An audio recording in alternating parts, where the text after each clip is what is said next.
자 이제 682부터 오늘은 뭐 길게는 안 할 거예요. 후딱하고 물어봅시다. 순수이성의 이유를 배우 제4절.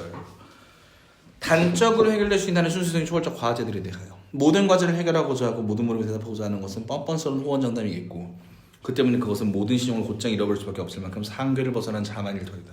그럼에도 학문 중에는 그 자연분성상 거기서 나타나는 모든 물음이 사람들이 알고 있는 것으로부터 간접으로 대합되지 않으면 안 되는 것들이 있다. 답은 물음이 생겨난 바로 그 원천에서 생길 수밖에 없기 때문이다. 불가피한 무지를 구실로 삼는 일에 결코 허용될 수 없고 해결이 요구될 수 있는 곳에서는 더욱 그러하다. 모든 가능한 경우에서 무엇이 정당하고 부당한가를 사람들은 규칙에 따라 알 수 있어야만 한다. 왜냐하면 그것은 우리의 책무와 관련한 것으로 우리가 알 수 없는 것에 대해서는 우리는 아무런 책무도 가지지 않기 때문이다. 알 수 없는 것에 대한 침묵하라는 얘기죠. 그렇지만 자연현상들의 설명에서는 다수의 것이 불확실한 채로 그리고 많은 물음들이 미학으로 남을 수밖에 없다. 우리가 자연에 대해 알고 있는 것은 우리가 설명해야만 할 것에 비해 모든 경우에서 턱없이 불충분하기 때문이다. 이제 다음의 물음이 일어난다. 과연 초월 철학에서 이성에게 제시된 객관과 관련한 여느 물음이 바로 이 순수 이성에게 대답될 수 없는 것인가? 그리고 과연 우리가 그것을 우리가 인식할 수 있는 모든 것의 관점에서 단적으로 불확실한 것으로 간주함으로써 곧 비록 우리가 그에 관해 물음을 던질 만큼 많은 경험들을 가지고 있긴 하지만 우리에게는 어떻게든 그에 답할 수 있는 수단이 있는 능력이 전적 결여된 것을 간주함으로써 이성의 결정적인 답변을 정답에 펼 수 있는가 하는 물음이 일어난다. 뭔 소리야 이거? 뭔 소리인 것 같습니까?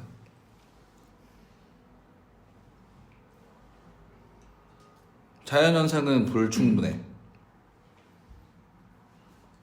초월 철학에서 이성에게 제시된 객관과 관련한 여느 물음이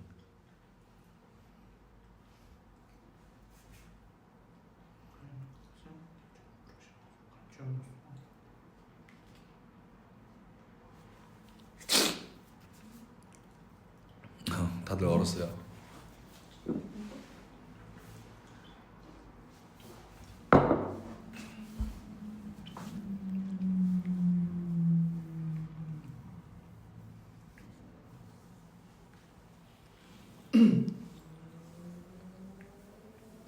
아니, 계속 가도 될 것 같아요. 그러니까 요 뒤에 아마 넘어갈 파트에 대한 얘기일 거라 우주론 얘기로. 그러니까 지금 우리 이거 우주론 얘기하다 여기까지 왔잖아.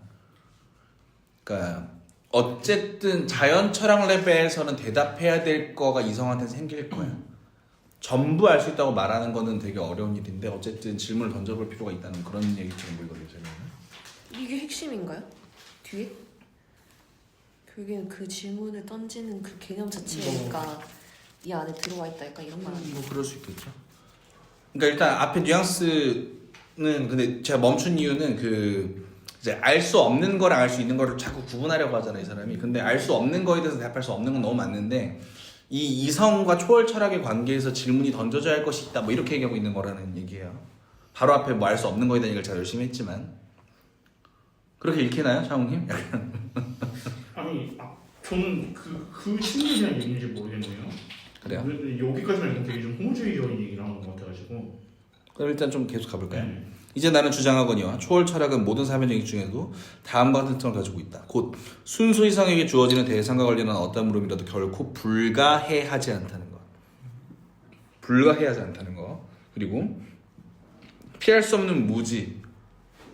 니 파헤쳐 들어가서는 과제 심오함이냐는 구실로도 물음에 대해 철저히 완벽하게 답하는 책무를 멸할 수 없다. 왜냐하면 우리로 하여금 물음을 제기하는 입장에 처하게 한 바로 그 개념이 우리를 또한 이 물음에 답하기에 충분할 만큼 유능하게 만들 것임이 틀림없기 때문이다.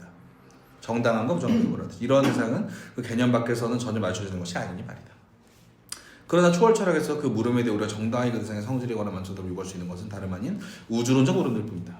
철학자에게는 그가 파고 들어갈 수 있는 애매성을 구실로 대할 면제보다 허용되지 않는데 이런 물음들은 오로지 우주론적 이념들에 관해서만 그럴 수 있다. 왜냐하면 대상은 경험적으로 주어져 있어야만 하고 물음은 오로지 그것의 이념과의 부합성만을 겨냥하니 말이다. 예컨대 그것의 현상이 우리 자신 안에서 사고인 어떤 것, 즉 영혼 현상이 사고인 어떤 것이 과연 그 자체 단순한 존재자인지 어떤지 모든 사물에 단적으로 필연적인 원인이 과연 있는지 어떤지에서처럼 대상이 초월적이고 그러므로 그 자신이 알려져 있지 않으면 우리는 응당 우리 이념에 대해 그것이 우리에게 알려져 있지는 않으나 그렇다고 불가능한 것이 아님을 고백할 수 있는 한 대상을 찾아야만 한다. 아 짜증나. 우주론적 이념들만이 그 자체로 다음성을 갖는다. 곧 그것들의 대상과 그것의 개념을 위해 요구되는 경험 종합을 주어진 것으로 전제할 수 있으며 그때 생기는 물음은 오로지 종합의 전진감과 관련하되 그 전진이 절대적 전선을 포함해야 하는 한에서 그러하며 이 절대적 전선은 어떤 경험에서 조절할 수 없는 만큼 더 이상 경험적인 것이 아니다. 그런데 여기서 단적으로 문제가 되는 것은 가능한 경험의 대상으로서 사물이지 사상 그 자체로서 사물이 아니므로 초험적인 우주론적 물음에 대한 답변은 그 이념밖에 어디에도 있을 수 없다. 잠깐 멈추면 말 엉키는데 별로 복잡한 말이 아니야. 그냥 봐봐. 우리 앞에서 우리 우주론 처음에 깔아놓고 정립 반정립 막 할 때 정립 반정립 둘 다 일단 될 수 있다는 식으로 흘러가긴 했지만 질문은 던져졌죠. 이거 실체 있어 없어? 질문 던져졌지. 그리고 하나 더. 이렇게 던진 질문의 대답들이 말하자면 이 대답들이 사물 그 자체라는 결론이었어? 아니죠. 부연들 전부 다 핀셋을 꽂을 수는 없어. 뭐 그런 식이었죠. 그래서 그 사물 그 자체가 아닌 측면에서 어쨌든 대답은 해야 한다는 얘기야. 좀 그런 뉘앙스거든요. 제가 보기엔. 왜? 주어지기 때문에. 이념에 주어지기 때문에.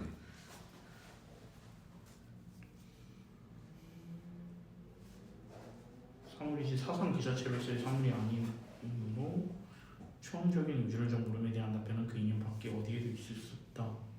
이 물음은 대상 그 자체에 관한 것이 아니고 또 가능한 경우 관련해서도 구체적으로 어느 경험에 무엇이 이룰 수 있는 걸 묻는 것이 아니라 경험적 종합이 한낱 접근해 가야 할 따름인 그 이념에 무엇이 놓여있는가를 묻는 것이지 말이다. 그러므로 이 물음은 오로지 이념으로부터만 해결될 수 있어야 한다. 왜냐하면 이념은 이성의 순전한 창조물이므로 이성은 그 책임을 스스로 거부할 수 없고 알려지 않는 세상 정보를 실수 없기 때문이다. 잠깐 멈추고 이 당구장 읽어볼게요.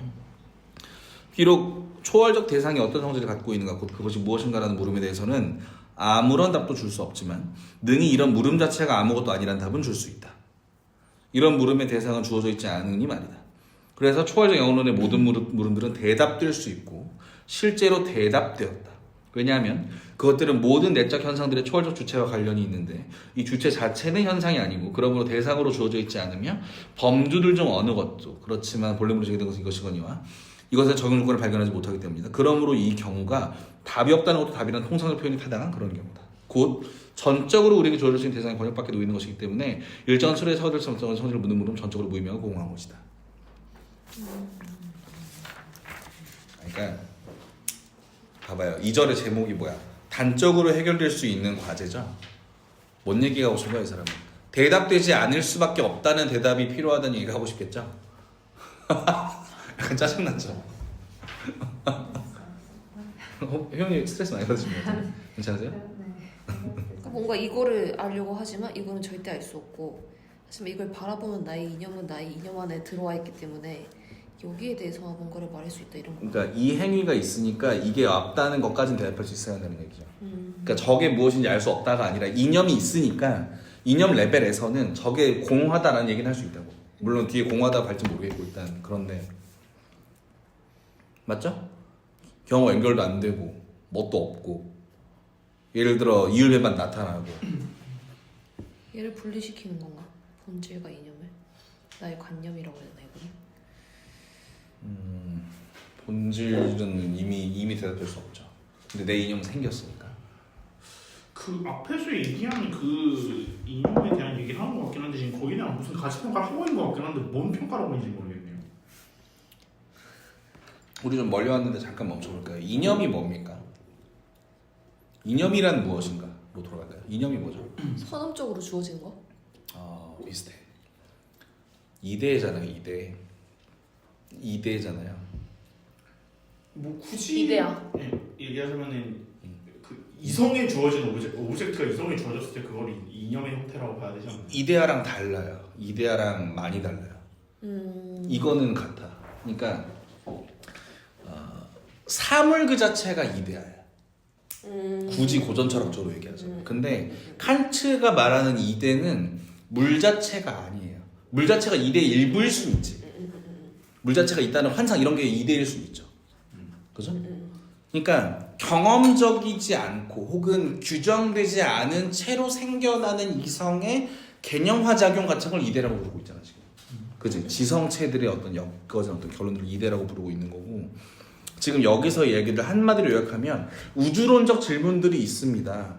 우주론적 질문들을 경험과 결부시킬 수 있나요? 아니요. 우주론적 질문에 답하기 우리가 물자체를 알 수 있나요? 아니요. 근데 우주론적 질문과 이념은 관계를 하고 있고 우리에게는 이 이념이 있기 때문에 대답은 해야 되는 거 아니야? 네가 철학자라면? 차라리 그런 얘기죠 지금. 이 대답이 그건 아무것도 아닙니다 일지라도 뭐 그런 얘기잖아요. 대충 됩니까? 이렇게 하면? 좀 더 읽어봐야 될 것 같아요. 그럼 앞에를 좀 다시 할까요? 뒤로 넘어갈까요? 이 앞에 한번 더. 앞에 한번 다시 볼까요? 네. 자, 68부터 아예 다시 갈게요. 모든 과제를 해결하고자 하고 모든 물음에 대포하고자 하는 것은 뻔뻔스러운 호언 장담이겠고 그 때문에 그것은 모든 시험을 곧장 잃어버릴 수밖에 없을 만큼 상대를 벗어난 자만인데 그러다 학문 중에는 그 자연본성상 거기서 나타나는 모든 물음이 사람들이 알고 있는 것으로 단적으로 잡지 않으면 안 되는 것들이 있다. 답은 물음이 생겨난 바로 원생일 수밖에 없기 때문이다. 불가피한 무지를 구실로 삼는 일이 결코 허용될 수 없고 해결이 이룰 수 있는 곳에서는 더욱 그러하다. 모든 가능한 경우에 무엇이 정당하고 부당한가를 사람들의 규칙에 따라 알 수 있어야만 하는데 왜냐하면 그래서 우리의 책임과 관련한 것으로 우리가 알 수 없는 것은 우리 남은 청도하지 않기 때문이다. 그렇지만 자연현상의 설명에서는 다수의 것이 불확실한 채로 그리고 많은 물음들이 미호로 남을 수밖에 없다. 우리가 자연을 알고 있는 것은 턱없이 불충분하기 때문이다. 이제 다음의 물음이 일어난다. 과연 초월 철학에서 이성에게 제시된 객관과 관련한 여느 물음들이 바로 순수 이성에게 대답될 수 있는 것인가? 그리고 과연 우리가 그것을 단적으로 불확실한 것으로 간주함으로써 곧 비록 우리가 그에 관해 물음을 던질 만큼 많은 개념들을 갖고 있긴 하지만 우리에게 어떻게든 그에 답할 수단이 아니나 능력이 전적으로 결여된 것으로 간주함으로써 이성의 결정의 답변을 정당하게 회피할 수 있는가 하는 물음이 일어난다. 그러니까 경험이든 관념이든 이 본질적인 질문에 대해서 약간 뭐라 해야지? 그렇게 비약하지 말라는 건가? 그러니까 약간 더 벙벙한 말인데 다시 지금 주어가 뭐야? 초월 철학에서 이성에게 제시된 객관과 관련한 여느 물음이 주어예요. 이것이 순수 이성에 대답될 수 있어? 1번. 그리고 2번. 우리가 이걸 뭐 많은 개념을 갖고 있긴 하지만 불확실한 걸로 간주하면 이 질문을 정당하게 회피할 수 있겠지. 대답 안 하고 넘어가는 게 아니라 정당하게 회피할 수 있겠지. 정당하게 회피할 수 있어? 그러니까 뭐야? 이거 미결인 채로 둘 거야? 아니다. 그거잖아요. 회피를 하더라도 정당하게 회피하겠다는 얘기잖아. 그러니까 답이 없다고 넘어가는 거랑 답이 없다 생각하는 건 다르다. 그쵸. 정확히 그거예요. 그 얘기라고 있는 거지. 보입니까? 이제 나는 주장하거니와 초월 철학은 모든 사변의 중에서도 다음과 특성을 가지고 있다. 그 순수히 주어지는 대상 관련한 어떤 물음에서 결국 불가해. 그러니까 이해가 안 되진 않는다는 거야. 알 수는 없을 수 있어도 불가하지 않다는 거. 그리고 피할 수 없는 무진이 파헤칠 수 없는 과지 심오함이 하는 구실로도 물음에 대해 대답해야 하는 책무를 면할 수가 없다. 왜냐하면 우리로 하여금 물음을 제기하기 위한 입장에 처하기엔 바로 그 개념이 우리를 충분히 유능하게 만들 것이기 때문이다. 틀림없다고. 정말 틀림없나? 나 진짜 틀림없는지까지 모르겠는데 이런 대상은 그 개념 밖에서는 맞춰지는 것이 아니기 때문이다. 이 말은 맞는 말이죠. 그 개념을 통해서만 우주론적 개념들이 우리 머릿속에 있는 건데 그러니까 이 순환 논증이야. 이게 있으니까 우리가 질문을 하고 있는 건데 이 개념에 대해서 뭐다 아니다는 판단을 잘 못한다고? 그건 말이 안 되는 얘기잖아 사실. 그러나 초월 철학에서 그 물음에 우리가 정당하게 제시된 성질을 요구할 수 있는 것은 다른 우주론적 물음일 뿐이다. 왜 우주론적 물음을 한정하고 있는지 두 분은 아실 거고 아시는 두 분께 말씀드릴게요. 우주론적 질문들은 자연과학 현상적 질문이야. 현상이 어떻게 구성되는지 혹은 현상의 끝은 어딘지 뭐 이런 질문인데 이것보다 다음 차원의 질문이 있습니다. 현상과 상관없이 모든 경우에 옳은 거. 신, 선, 실천. 그거는 순수 이성이 할 수 있어? 칸트 관점에서는 없죠. 그래서 우주론적 물음들 뿐이다라고 지금 여기서 한정 짓고 있는 거예요 또. 이거에 대해 대답할 수 있고 우주론적 질문 뿐이야. 그죠? 철학자에겐 그가 파고들어갈 수 없는 애매성을 구실로 대하면서 확대되지 않는데 이런 물음 오로지 우주론적 인연으로 들 수 있다. 왜냐하면 대상은 경험적으로 주어져 있어야만 하고 물음은 오로지 그것과 인연과의 부합성만을 겨냥하니 말이다. 예컨대 현상이 사고인 어떤 것이 과연 그 자체가 단순한 존재인지 아닌지 모든 사물의 단적으로 필연적인 원인이 과연 있는지 어떤지에서처럼 대상이 초월적이고 그러므로 그 대상이 알려지지 않으면 우리는 응당 우리 이념에 대해 그것이 우리가 알려지지 않는 그렇다 불가능한 것이 아님을 고백할 수 있는 한 대상을 찾아야만 한다. 아우 통 나와 진짜. 근데 그게 뭐야? 우주론적 이념들만이 그렇다는 거죠. 뭐 이렇게 볼까? 영혼이 있어요? 주원님? 단순합니까? 당신은? 뭐 어떻게 말해야 돼? 이 책을 읽은 식으로 말해야 돼? 아니 그냥 편한 대로. 모르지. 그래 이렇게 하는 거예요. 아 진짜 이렇게 하라는 거야. 세계의 시작이 있습니까, 장훈님? 있다고 논쟁할 수 있고 없다고 논쟁할 수 있고. 저렇게 하라는 거예요. 근데 이렇게 말하면 되지 이렇게 말 어렵게 하냐 있는 건. 우주론적 이념들 말이 그 자체로 다음성 가는데 곧 그것들은 그것들의 대상과 그것의 개념을 위해 요구되는 경험 종합을 주어진 것으로 전제할 수 있으며 그것들에 생기는 물음은 오로지 종합의 전진과만 관련한데 그 전진이 절대 전진을 포함해 하나에서 그러하며 이 절대 전진은 어떤 경험을 주어질 수 없는 것에서 경험적인 것이 아니다. 이거 무슨 말이야? 주어진 것을 전제할 수 있으면 종합의 전진과만 관련하되 그 전진이 이건 앞에서 얘기한 그 계열 얘기하는 거예요. 경험적 종합이 있었죠. 경험적 종합은 다른 것과 일반화돼서 전진하죠. 위로 소급하죠. 혹은 내 안으로 소급하죠. 소급된 것만 관련하는데 소급의 중간 단계가 궁금해 이성은? 우주론적 이념은 소급의 중간 단계가 궁금합니까? 알바는 거죠. 그거는. 끝이 궁금하죠. 네. 가장 안으로 단순화된 내 영혼이 있는가? 인과 계열의 맨 앞에 시간의 시초가 있는가? 이런 게 궁금하지. 중간에 3단계, 6단계 이런 거 하나도 안 궁금하지. 지금 1억 8천만 단계쯤 됐더라도 아무 상관없다고. 끝까지 가는 게 이념이고 그러면은 이 종합들은 이미 전제되어 있지. 그렇죠. 종합이 된 걸로 치고 그럼 맨 처음 뭐야? 맨 뒤는 뭐야? 맨 안은 뭐야? 이거잖아요. 그 얘기죠. 이 절대적성은 근데 경험에서 주어질 수 있습니까? 절대로 주어질 수가 없어요. 더 이상 경험적인 것이 아니야. 그런데 여기서 단적으로 문제가 되는 것은 가능한 경험 대상으로 사물이지 사상 그 자체로 사물이 아니므로 그쵸? 초험적인 우주론적 물음에 대한 답변은 그 이념 밖에는 어디에도 있을 수가 없어. 경험이랑 안 만나니까. 맞죠? 이 물음은 대상의 자체에 관한 것이 아니고 그 가능 경험 관련해서도 구체적으로 어떤 주어져 있는 것이 아니라 경험적 종합이 한낱 접근해 가야 할 따르면 그 이념이 무엇이 놓여있는 것을 묻는 것이다. 됐죠? 이 종합이 그 길에 뭔가 그러니까 예를 들어서 이 비유가 맞는지 모르겠어. 저 수학 잘 못하지만 어쨌든 무한함수 푸는 감각이야. 이 식의 모양이 중요한 게 아니야. 이게 끝까지 갔을 때 어떤 형식이냐가 중요하더라고. 이 길에 뭐가 있는지가 중요하더라고. 그러므로 이 물음은 오로지 이념으로부터 해결될 수 있어야 한다. 그렇죠? 경험으로부터 해결될 수 없으니까. 왜냐면 이념은 순전한 이성이 순전한 창조물이고 이성은 그 책임스러 거부할 수 없고 알려지 않는 대상에 전가시킬 수 없기 때문이다. 맞죠? 됐습니까? 한 학문이 그의 총괄에 속하는 모든 물음들, 간의 문제들, 왜 간이라고 하지? 어쨌든 간의 문제들과 관련하여 비록 지금은 아직 그 해결을 보지 못했다 할지라도 어떤 해결들을 요구하고 기대할 수 있다는 것은 언뜻 보기에 그렇게 이상한 일은 아니다. 초월 철학 외에도 두 가지 순수한 이성적 학문이 있으니 하나는 순전히 사변적 내용을 또 하나는 실천 내용을 가진 것으로 순수 수학과 순수 도덕이 바로 그것이다. 이를테면 그 조건들을 도저히 알 수 없음으로 인해 지름과 원주의 관계가 정확하게 유리수는 무리수로 어떠한가는 불확실한 것이 된다는 말을 일찍 들어보았는가?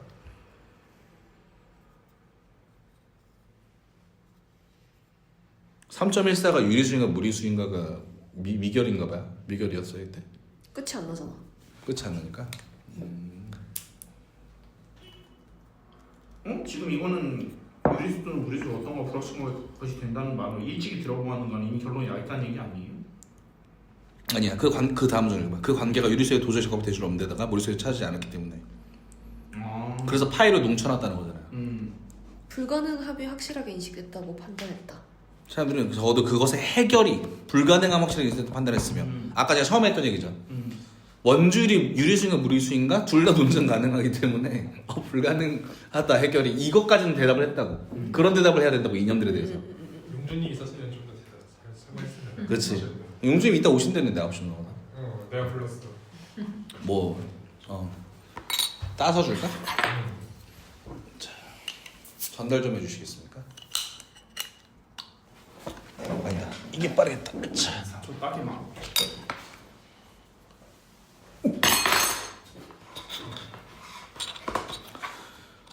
람베르트는 그에 대한 한 증명을 제시했다. 윤리의 보편적 원리들은 불확실한 것이 있을 수 없다. 그 명제들은 전적으로 무의미하고 공하거나 아니면 순전히 우리 이성이 흘러난 것이 되기 때문에 이에 반해 자연학에는 그 확실성을 더 기대할 수 있는 추측들이 무수하게 있다. 그것은 자연현상들이 우리의 개념과 독립적으로 주어진 대상들이므로 그를 밝히기 위한 열쇠가 우리나 우리 순수사고 안에 있지 않고 우리 밖에 있으며 바로 그 때문에 많은 경우에 그 열쇠가 발견되지 않으며 그러니까 아무런 확실함이 기대할 수 없기 때문이다. 난 우리의 순수한 인식의 영역에 관한 초월적 분석학의 물음들을 계산에 넣지 않는데 왜냐하면 우린 지금 대상들의 판단만을 다루고 있을 뿐 걔네들 근원 자신에 대해 다루고 있는 것이 아니기 때문이다. 그러니까 분석학은 또 안 하겠다는 소리예요. 분석학은 근데 한계가 명확하잖아. 결론이 나잖아. 그건 그 얘기는 아니고 다른 얘기 하겠다는 얘기고.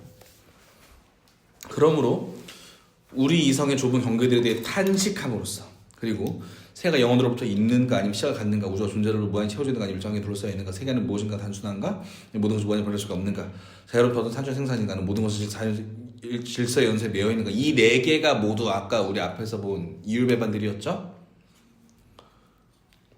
마지막으로 어떤 전적으로 무전적인 구조의 필요한 존재가 있는가 모든 것이 현재 조건적이고 그새 외적 의존적이고 그새 의존적인가 이런 물음에 대해 결정하는 것은 우리의 이성을 넘어선 일이라고 겸손한 자기를 가장하여 고백함으로써 우리가 제기된 이성적 물음들을 적어도 표절 해결 책무를 벗어날 수는 없을 것이다.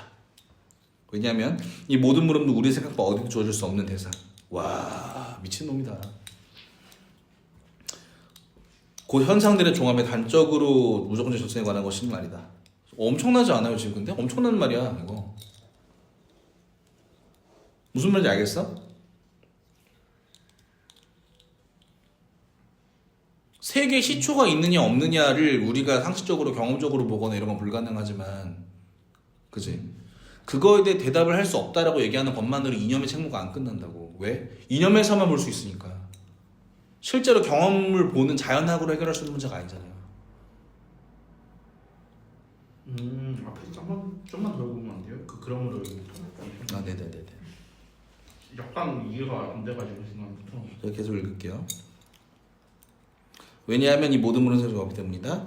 곧 현상들의 그러므로부터 다시 읽자는 얘기예요. 네, 그러므로 우리 이성의 좁은 경계들에 대해 탄식함으로써 그리고 세계가 영원으로부터 있는가 아니면 시작을 갖는가 우주가 존재들로 무한히 채워져 있는가 아니면 일정 한계로 쌓여 있는가 세계 안에 어떤 무엇인가가 단순한가 아니면 모든 것이 무한히 벌어질 수밖에 없는가 자유롭게 어떤 산출 생산이 있는가 아니면 모든 것은 자연질서의 연쇄에 매여 있는가 마지막으로 어떤 전적으로 무조건적이고 그 자체로 필연적인 존재가 있는가 아니면 모든 것은 그 현존에서 조건적이고 그러니까 외적으로 의존적이면 그 자체로 우연적인가 이런 물음에 대해 결정하는 것은 우리 이성을 넘어선 일이라고 겸손한 자기인식을 가장한 고백함으로써 우리가 제기된 이성적 물음들을 적어도 편적으로 해결할 책무를 벗어날 수는 없을 것이다.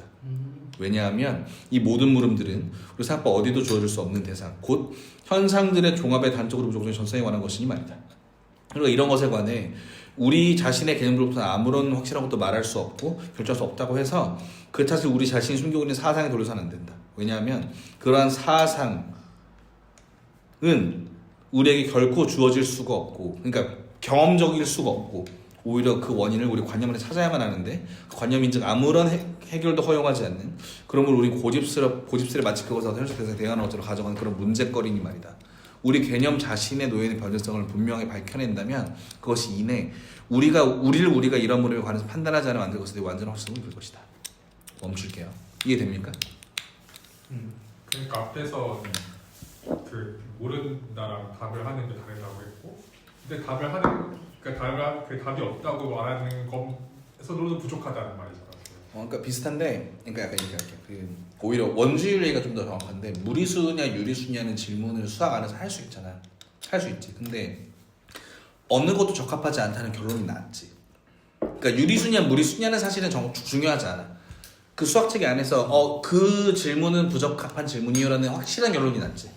그거랑 비슷하게 이 뭐 세계의 단순성, 시작, 전체성, 자유 이런 개념들은 그 유리수 무리수 문제랑 비슷하게 어느 쪽도 가능한데 경험이 해결해 주진 않는 문제이기 때문에 관념 안에서 해결을 봐야 한다는 얘기야. 안 된다고 얘기할지라도. 그지? 왜 그러냐면 예를 들어서 태양이 오후 3시에 가장 뜨겁다 이런 거는 경험적으로 우리가 알 수 있어요. 이거는 바로 종합이 되고 경험적으로 우리가 개념만 할 수 있는데 이 계열의 전체성의 문제는 경험으로가 안 풀려. 경험으로 풀리지가 않고 다만 이념 안에만 있는데 그렇다고 우리가 이거를 모르겠어요 라고 도망갈 수 있는 문제는 이념 안에 반드시 있어. 어쨌든 분명히 존재해. 예를 들어 분할이 어디까지 되지? 시작이 어디서 이런 거 너무 자연스럽게 할 수 있잖아 인간이. 누구나 할 수 있는 일이잖아. 내 안에 영혼이 있나? 이거 다 해보는 생각이잖아요 사실. 그렇기 때문에 겸손하게 이성은 알 수 없어 라는 말로 도망가는 걸로는 안 끝난다. 그런 걸로는 이걸 멈출 수가 없다. 그런 걸 여기에 대답한 게 아니다. 그렇게 얘기하고 있는 거죠. 그걸 변증성이라 부르고 있네요. 왜? 계열들의 종합이니까. 계열들이 끝까지 가는 거니까 변증성이죠. 변증법이란 우리 다 알고 있죠. 계열화한 다음에 그걸 위로 끌고 올라가는 게 변증법이지. 그지? 그렇죠. 이건 계열의 끝에 대한 얘기니까 당연히 우리 안에 이미 우리 이성의 이미 뭐가 있어. 변증성이 있다는 거죠. 그것이 맞는지 아닌지 진리인지 아닌지 판단하고자 하는 욕망이 있다는 거지. 그죠? 아 맥주 맛있다. 대충 하려고 그랬는데 오늘도 좀 빡세게 하고 있네요. 괜찮으세요 여러분? 자, 사람들은 이런 문제들이 불확실한 여러분의 핑계에 대해 여러분이 적어도 분명히 답하지 않으면 단들 다음에 물음을 우선 제기할 수 있을 것이다. 그것의 해결이 여러분을 그런 어려운 빠뜨린 관념들이 어디서 여러분이 왔는가? 그것은 혹 여러분이 그것을 설명을 필요로 하고 그것에 관해 이 관념들을 쫓아 오로지 그것들의 해설 원리를 내지 규칙적인 현상들인가? 자연이 전적으로 여러분 앞에 들춰내져 있고 여러분의 감관에 대해 그리고 여러분의 직관시에 대해 모든 것을 숨겨지는 것은 아무것도 가정해보라. 짜증나. 다시 읽을게요. 사람들의 이런 문제들이 불확실한 여러분의 핑계에 대해 여러분이 적어도 분명히 답하지 않은 사람들 우선 제기할 수 있을 것이다. 이거 근데 사람들 핑계 대는데 지금 칸트가 우리한테 물어보겠다는 거야. 그것의 해결이 여러분을 그런 어려움에 빠뜨린 이 관념들이 도대체 어디서 여러분에게 왔는가? 이 관념이 어디서 왔는가? 그것은 혹 여러분이 그것을 설명을 필요로 하고 그것에 관해 관념을 쫓아 오로지 그것의 해설을 원리를 규칙을 찾아야 하는 현상들인가? 현상들입니까? 아니죠. 자연이 전적으로 여러분 앞에 들춰내져 있고 여러분들의 감관에 대해 그리고 여러분의 직관에 지시된 모든 것에 대한 의식이 숨겨지는 것은 아무것도 가정해보라. 그러니까 뭐야? 자연 전체를 안다고 쳐.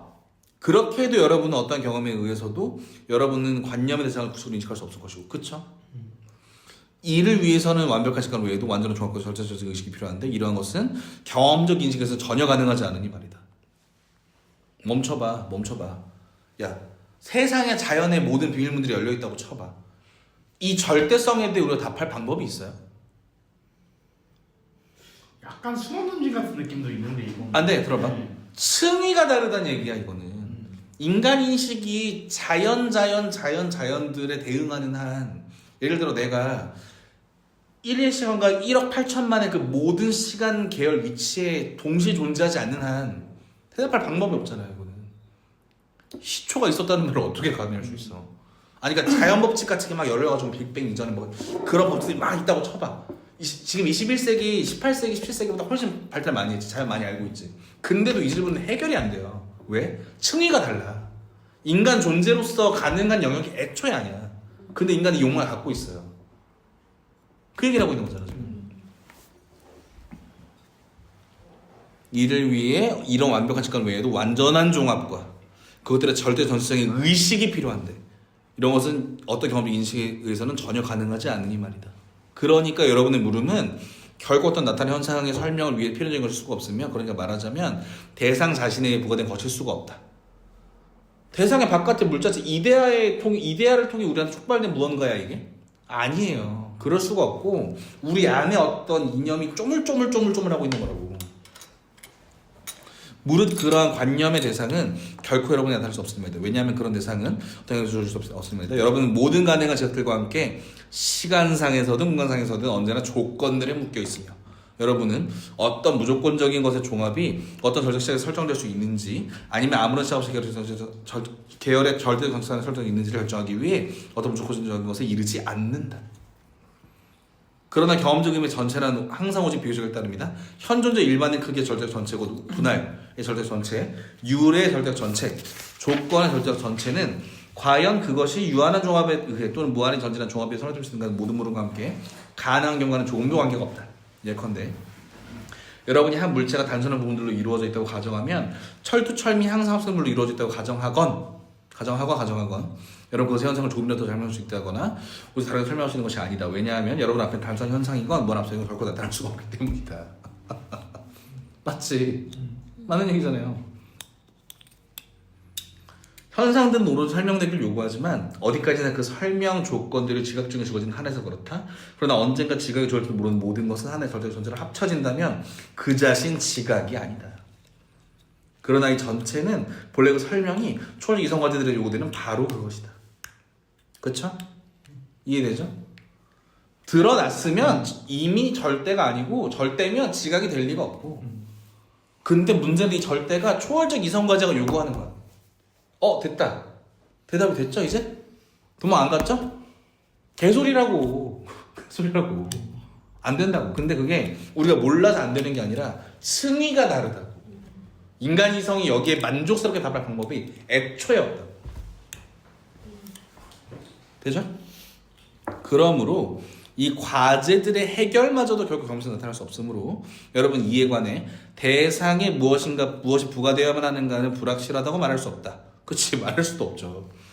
대상은 한낱 여러분의 두뇌 안에 있을 뿐 그 밖에서 전혀 조절 수 없는 것이 말이다. 그래서 여러분은 오직 여러분 자신과 일치하게 되는 것에, 그리고 여러분의 관념을 잘못되게도 경험적으로 조진 것의 표상으로, 그러므로 또한 경험칙에 따라 인식될 수 있게 객관적 표상을 만들어 모순을 방지하는 것에 마음을 쓰지 않으면 안 된다.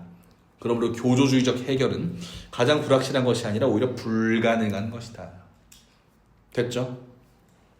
그러나 온전히 확실할 수 있는 비판적 해결은 그 물음을 전혀 부정하는 것이 아니라 오히려 그 물음이 기반하는 인생의 기초에 관해 고찰한다. 어떻습니까? 생각보다 이렇게 어려운 말이 아니에요. 어려운 말은 전혀 없었죠. 그냥 말을 개떡같이. 어려운 말이 아니라 어렵게 쓰긴 하. 근데 너무 좋지 않습니까? 이런 게 비판이지. 이런 게 딱 정확히 잘라주는 거잖아. 그거는 환상이야, 그건 안 돼. 이렇게 딱 잘라주는 거잖아.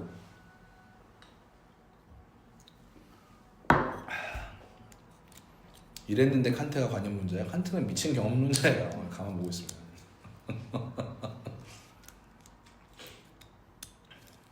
이게 사인이 꽤 감성적인 것 같아요. F는 맞는다. 칸트 무조건 F지. 칸트 T일 거라고 생각하는 사람은 칸트 안 읽은 사람들. 근데 어떻습니까? 나는 왜 자꾸 이 지금 칸트가 얘기하고 있는 저거 뭐지? 그 층위가 다르다 이 얘기를 자꾸 하는 게 약간은 그 좀 야식부리 함성이 있는 게 이거는 사실 분할이나 전체를 어떻게 정의하느냐에 따라 완전히 달라지는 건데 그거를 은근슬쩍 넘어뛰고 그 다음에 야 분할 안 되지라고 뭉치는 것 같다는 느낌이 계속 든단 말이지. 저는 이건 매우 할 수 있는 말인 게, 예를 들어서 쿼크의 존재나 우리 뭐 과학 상식으로 양성적 조율은 다 알고 있잖아요. 그러니까 뭐 이거는 진짜 하수식으로 말해볼게. 봤냐? 우리가 수식적인 그거나 현미경적 관측 외에 어쨌든 인간이 이걸 인지할 수 있냐 하는 물음과, 그보다 더 작은 단위가 없다고 못 박혀 있는데 예를 들어 200년 뒤에 발견되면 어차피 무한소급이란 말이에요 이게. 그 무한소급적 감각에서 지금 여기서 하고 있는 얘기는 뭐냐면은 우리 쿼크 발견했으니까 무한소하라 이 말이 아니야. 관념 안에 무한소나 무한대에 대한 관념이 있고 이거는 경험되지 않는다고. 그 말이에요. 무슨 말인지 알겠지? 그러니까 그런 느낌으로 하는 건 알겠는데 이런 식으로 논쟁하는 것 자체가 조금 저거 뭐라 그래야 되지? 저는 왜 바치는지도 알죠. 네. 바치시죠? 쉽지 않다. 약간 바치실 것 같아요. 이거는 정의하는 시점에서 정해지는 건데 그거를 약간 정의할 권리를 뺏어가고 은근슬쩍 펼치는 거 아닌가라는 인상이 자꾸 있네. 뭐 어떤 메커니즘인지는 알겠는데 이 정도면 거의 너도 포스트 모던적 얘기를 하고 있는 건데. 이거 포스트 모던이잖아. 현대적인 관점. 아주 포스트 모던적 얘기를 하고 있는 건데.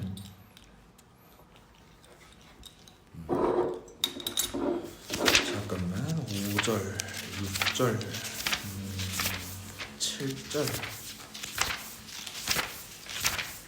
8절,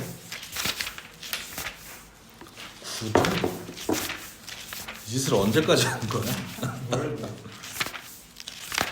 이 짓을 언제까지 하는 거야?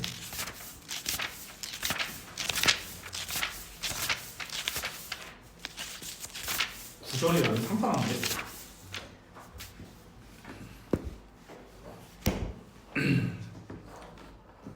계속 갑시다. 일단 한 6절까지 읽을 것 같은데. 이거 제가 마셔도 될까요?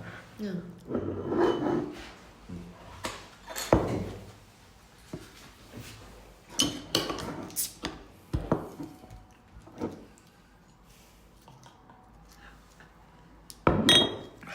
오절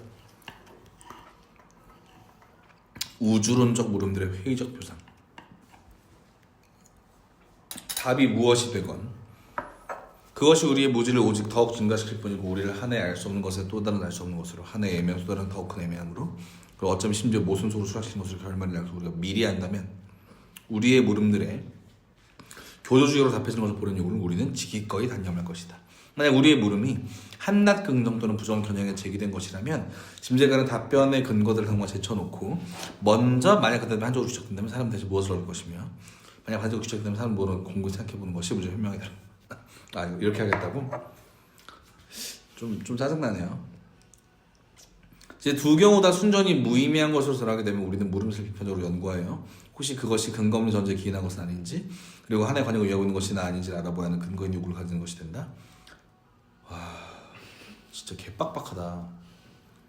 지금 유용성까지 따져보겠다는 거지. 그냥 거부하기 좀 찜찜하니까 미친 사람 아닌가? 관념은 자기 허위성을 고립시켜 표상할 때보다 적용할 때 그 결과를 통해 더 잘 폭로한다. 이것이 순수성이 제기하는 물음을 다루는 회의적 방식이 갖는 큰 이점이다. 이를 통해 사람들은 적은 비용으로 커다란 교적 오물에서 벗어날 수 있고 그 자리에 냉정한 편을 세울 수 있다. 이 비판은 진정한 정화제로서의 망상을 뒤따르는 것이 박시한 척하기와 함께 다양스럽게도 씻어내게 될 것이다.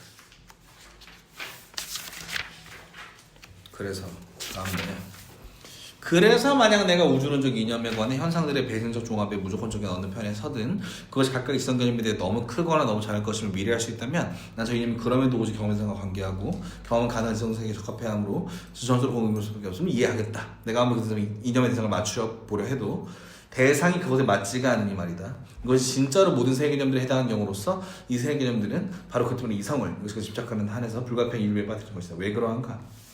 첫째로 세계가 시초를 갖지 않는다고 가정해보라. 그러면 세계는 여러분의 지성 개념에 비해 너무 크다. 순차적인 배진에 성립하는 이 지성 개념은 전체에 흘러간 영혼을 결국 돌릴 수 없으니 말이다. 세계가 시초를 간다고 전제해보라. 그럼 다시금 세계는 필연적 경험적 배인 중에 있는 여러분의 지성에 비해 너무 작다. 시초는 언제까지나 선행한 시간을 전제함으로 무조건적인 것이 아니고 지성 경험상의 법칙은 여러분이 계속해서 보다 상의 시간 조건을 묻도록 촉구하는데 세계는 분명히 법칙에 비해 너무 작으니 말이다. 세계 크기에 관한 공간의 물음에 답변을 관해서 사정은 똑같다. 왜 그러한가? 세계에 무한한 한계가 없다고 하면 그것은 모든 가능한 경험적 개념에 비해 너무 크다. 그것이 유한한 한계가 있다고 하면 무엇이 한계를 정하는 것은 당연한 일이다. 빈 공간은 사물의 독자적으로 존립하는 상관자가 아니고 거기에 여러분들이 머무를 수 조건일 수가 없으면 저거나 가능한 경험을 볼 수가 없다. 그러나 경험적 종합이 절대 전체성을 위해서는 조건적인 것이 된다. 그러므로 한계의 세계 여러 개 너무 작다. 이거 뭐 그냥 하나만 하는 소리. 빨리 읽을게요. 지금 어려운 거 하나도 없죠? 둘째로 공간상의 모든 현상이 무한히 많은 물로 이루어져 있다면 분할의 배제는 너무 항상 큰데 공간의 분할이 어느 한 항에 그친다고 한다면 너무 작다. 왜냐하면 이 항은 다수의 분율로 배제를 남기기 때문이다. 셋째로 세계 안에 일어나는 모든 것에는 자연의 법칙에 따른 결과 외에 아무것도 가정해보라. 그럼 원인의 원인성은 언제나 다시금 일어나는 무엇으로 그 상의 원인으로 여러분의 배질 그러니까 선차적 부분들의 조건들의 계열의 중간을 연장해 필연적인 것으로 만든다. 그러므로 순전히 작용만 하는 자연은 여러분의 모든 개념에 대해 사건을 적용해서 너무 크다. 여러분이 때때로 스스로 적용된 사건 그러니까 자유로부터의 산출을 선택한다면 불가피한 자연법칙에 따른 외가 여러분을 추궁하여 경험의 인과법칙에 따라 이 한점을 넘어가도록 강요하고 여러분은 결합의 그런 증상이 여러분의 필연적 경험이 너무 작다고 생각할 것이다. 넷째로 만약 여러분이 하나의 단적으로 필연적인 존재자를 가정한다면 여러분은 그것을 하나의 주어진 모든 시간으로 무한히 멀리 떨어지는 시간을 넣는 것이다. 그렇지 않으면 그 사람의 이전의 현존 요즘의 것이 될 것이다. 근데 그렇게 되면 너무 크다. 근데 여러분의 생각에 세계에 속하는 모든 것이 우연적인 것이라면 실존재는 개념에 대해 너무 작다. 왜냐하면 그것은 여러분에게 계속해서 다른 실존재를 찾아보도록 강요할 것이기 때문이다. 6절로 갈까요? 앞에서 쓰든지 또 하고 있는데요. 그러니까 우리는 세계 이념의 경험적 배진에 대해서 크거나 작다. 왜 우리는 거꾸로 표현해서 한 것이 말하잖아요. 전자의 경우에 효중이 항상 너무 작지만 효중이 너무 큰데 만약 그렇다는 생각을 보여줬다고 말한다. 그 대신에 우리 우주님을 탄핵하여 탄핵이라는 말이 또 여기서 그것이 너무 많이 또는 너무 적게 그 목적을 가능적으로 썼다고 말했다. 그건 이러했다. 가능적으로 것으로 모든 개념은 관념일 뿐 진리가 아니다. 관계 없다는 것만이다. 사연물인가 적도다. 절대문할 것이다. 그러면 우리는 저거 다음에 의문을 갖게 된다. 그 의존적 이념들 및 모든 싸움을 어떤 개념을 저는 아마도 근데 대상이 우리 주어진다는 식의 공하고 한다 상상을 가져는 의혹말이다. 그런 의혹을 가지게 됐대요. 드디어. 아까부터 가지고 있었던 것 같은데 그런 의혹을 가지게 됐대요. 5절 빨리 읽었습니다. 안 중요하죠? 더 읽어야겠습니까? 그냥 새삼스럽게 이런 얘기를 6절로. 오, 이건 제목이 좀 재밌는데? 우주론적 변정을 해결하기 위한 열쇠로서 초월적 관념론. 우리가 여기는 쉬었다 합시다. 윤리적 요청에 따라서 6절. 우리가 초월적 감성학에서 충분히 증명했던 공간 또는 시간 안에서 직관되는 모든 것은, 그러니까 우리에게 가능한 경험의 모든 대상은 현상들, 지금 순전 표현을 외에는 아무것도 아니며 그렇게 표현되는 대로 이것들은 연장적 존재들로서 또는 변화들의 계열들로서 우리의 사유 밖에서는 그 자체로 정수나 아무런 실험도 갖지 않는다. 이런 학설을 나는 초월적 관념론이라 부른다. 초월적 의미에서 실제론자는 우리 감성의 이런 변향들로부터 그 자체로 속하는 사물들을 만들고 그래서 한낱 표상들을 사상들 그 자체로 만든다. 만약 사람들이 우리에게서 오랫도록 평판이 그토록 나쁜 경험적 관념론을 기대한다면 그래서 우리에게 부당한 짓을 하는 것이다. 경험적 관념론은 공간 자신의 현실성을 받아들임으로써 공간 안에 연장적 존재자들의 현존을 부인하고 적어도 의심스러운 것으로 보고 이 점에서 꿈과 진상 사이에 충분히 입증될 수 있는 아무런 차이도 인정하지 않는다. 흉, 데카르트, 기타 등등. 그것은 시간상의 내감 현상과 관련해서는 현실적 사물로서의 그것들은 아무런 어려움도 발견하지 않으며 심지어는 이 내적 경험이 그 객관과 현실적 현존을 오로지 유일하게 충분히 증명하는 것이라고 주장하기조차 한다. 휴메보다 버클리에 가까운 느낌이기도 하고 멋있어 계속 할게요. 이에 반해 우리의 초월적 관념론은 외적 직관의 대상들이 공간상에서 직관되는 그대로 현실적으로도 있으며 시간상의 모든 변화들은 내감이 그것을 표상하는 그대로 현실적으로 있다는 것을 인정한다. 공간은 이미 우리가 외적 직관이라 부르는 그런 직관의 형식이고 공간상의 대상들이 없으면 전혀 아무런 경험적 표상이 없을 것이므로 우리는 공간상에서 연장적인 존재자들을 현실적으로 받아들일 수 있고 받아들여야만 하기 때문이다. 이런 사정은 시간에 관련해서는 마찬가지다. 그러나 저 공간 자신은 이 시간과 더불어 동시에 양자와 함께 모든 현상들은 그럼에도 그 자체로 사물들은 아니고 표상들 외엔 아무것도 아니며 우리 마음 밖에서는 전혀 실존할 수 없다. 그것의 규정이 서로 다른 상태의 연이음으로 시간상에서 표상되는 우리 마음의 내적 감성적 직관도 그 자체로 실존하는 그대로 의 본래적 자아라거나 또는 초월적 주관이 아니라 우리에게 알려지지 않은 것에 감성이 주어진 현상을 따릅니다. 그렇게 그 자체로서 실존하는 사물들로서 이 내적 현상의 현존은 용인될 수가 없다. 그것의 조건은 시간인데 시간은 어떤 사물을 그 자체 규정할 수가 없으니 말이다.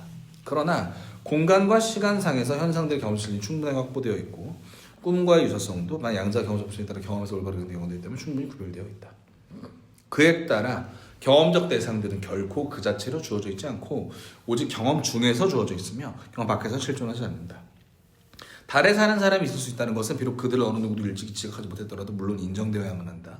그러나 이것이 의미하는 것은 단지 우리가 경험에 가능한 전진에서 그들을 만날 수 있을 것이라는 것뿐이다. 경험 진행의 법칙들에 따라 지각과 부합하는 모든 것은 현실적인 것이니 말이다.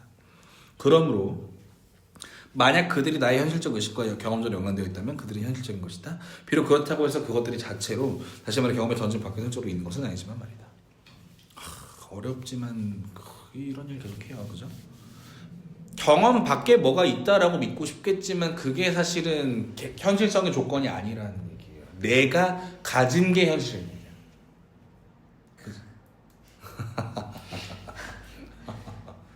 이거는 실준주의도 좋아하는 문장이지만 운동가도 좋아하는 문장. 어쩔 수 없어요. 그죠? 이제야 좀 알아들어요. 뭔 소리 하는지 도대체. 됐어요 이제? 이 좋잖아요 지금. 아까 뭔 소리 하는지 잘 모르겠어. 뭐야 도대체. 계속 갈게요. 우리에게 현실적으로 주어져 있는 것은 지각과 지각에서 다른 가능한 작품을 경험적으로 존재하는 것 외에는 아무것도 없다. 그 자체로는 한낱 표상들로서의 현상들을 오직 지각에서만 현실적이고 지각은 사실 다름 아니라 경험적 표상의 형성, 다시 말해 현상이다. 지각에 앞서 한 현상을 한 현상 사물에 부르는 것은 우리는 경험적 진행 중에서 그런 작업을 할 수밖에 없다는 것을 의미하거나 아니면 전혀 아무런 의미도 갖지 않는다.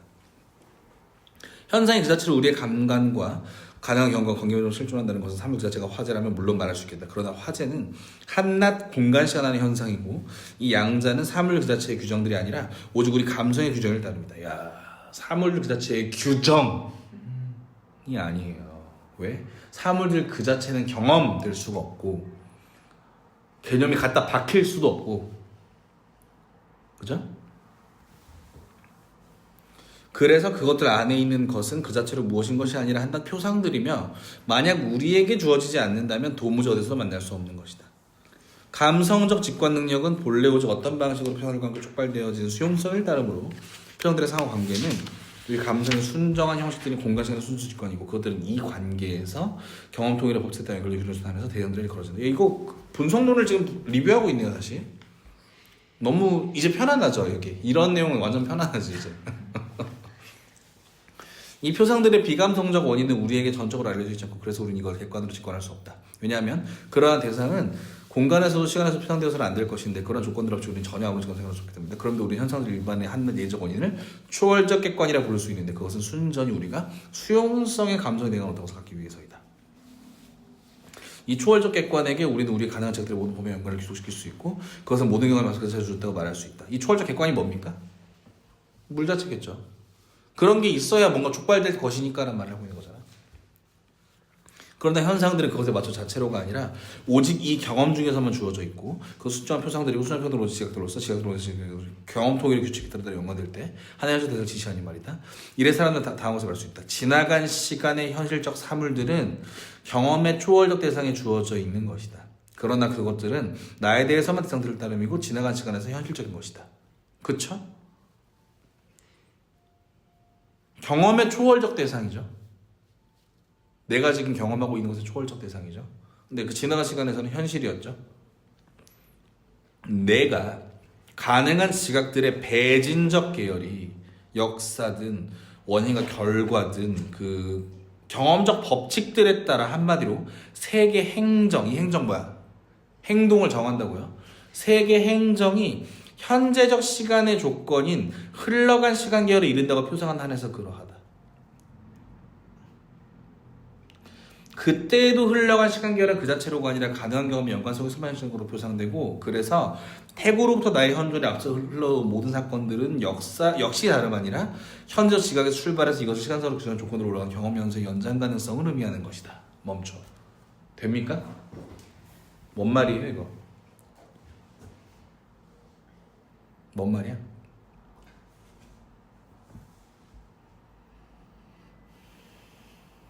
흘러간 시간 계열, 내가 경험할 수 있었던 어떤 시간 계열의 가정법은 내가 그 위치에 있을 수도 있었다는 그런 조건 아래에서만 가능한 거죠. 그죠? 다시 내가 경험하지 못한 앞단의 시간들을 우리가 현실적 것으로 인지한다는 것은 나를 그 위치로 끌고 가서 상상해 본다는 얘기지. 그러니까 지금 내가 겪고 있는 어떤 현실적 조건들을 그 위쪽으로 갖다 놔봤을 때 얘기라는 거지. 다시 말해 뭐야? 경험적 현실의 초월적 대상인 거지. 경험 베이스라고 어쨌든. 그게 없이는 이 시간결이 앞으로 갈 방법이 없다고. 거기에 존재하지 않았으니까. 그죠? 그리하여 내가 감관의 모든 실존하는 대상들을 전 시간적으로 그리고 전 공간적으로 모두 합해서 표상한다면 나는 그러한 것을 경험에 앞서 공간 시간 안에 집어넣는 것이 아니고 오히려 이 표상은 다름 아닌 절적 완벽성의 가능한 경험이란 사유물이다. 무슨 말인지 알겠어요?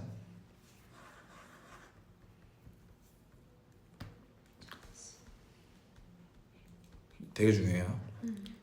감관의 모든 실존하는 대상들을 전 시간적으로 전 공간적으로 모두 합해서 표상한다면 바로 앞에서 말했듯이 경험의 초월적 대상이 아니야 이건. 내가 그 자리에 내 현실을 갖다 놓은 다음 상상하는 그 작용이 아니고 그냥 완벽성에서 가능한 사유물이야. 경험된 것이 아니니까. 그쵸. 물론 방금 지나간 시간도 경험된 건 아니었을 수 있지. 근데 그건 어쨌든 내가 원리를 가지고 있잖아. 그 지점에 있잖아. 근데 전 계열을 동시에 표상한다는 것은 사유물일 뿐이라는 거야. 했던 말도 하고 했던 말도 하고 이 가능한 경험 중에서만 저 대상들이 주어진다. 그러나 사람들이 그것들이 나의 모든 경험에서 실천한다고 말하는 것은 오직 내가 지각에서 시작해서 비로소 그리로 전진하지 않으면 안 되는 경험의 부분에서 마주쳐질 수 있다는 것을 의미할 따릅니다. 가정법일 뿐이라고요. 제가 가정법이라고 표현한 이유를 알겠죠? 이 전진의 경험 조건들의 원인은 그러니까 내가 배진해서 다시 뒤로 올라가는 것에서 어떠한 한과 또는 멀리 있는 그런 한과 맞출 수 있는가는 초월적이며 그래서 나에게 필연적으로 알려져 있지는 않다.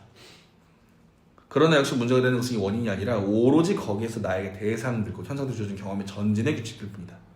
또한 내가 경험적 진행에서 공간에서 내가 보고 있는 가장 멀리 있는 별들보다 100배나 떨어진 별과 맞출 수 있다고 말하거나 또는 비록 결코 어떤 사람도 그걸 지금까지 못했고 못할 것이긴 하지만 어쩌면 그것도 문제 맞출 것이라고 말하거나 결국엔 전적으로 같은 말이 된다. 쌀데기 없는 소리 하고요. 이해됩니까 여기? 좀 빠른가요? 괜찮아요. 비록 그것들이 사물들 그 자체로서 도대체 가능한 경험과 아무런 관계가 주어져 있다 하더라도 그것들은 역시 나에게 아무것도 아니고 그러니까 그것들이 경험적 배진의 계열 안에 포함되어 있는 한이 아니면 아무런 대상들이 아니다. 오직 다른 방식의 관계에서만 곧 바로 이 현상들이 절대적 전체적 우주론적 이념을 위해서 사용되어야 할 때만 그리고 가능한 경험의 한계들을 넘어가는 물음이 문제가 될 때만 우리가 감각의 상이라고 하는 현실성 어떻게 받는가 방식을 구별하는 일은 우리 사회 경험의 오히려부터 불가피하게 생각할 수밖에 없는 기만적 망상 예방에 매우 중요하다. 좋은데? 좋은데요?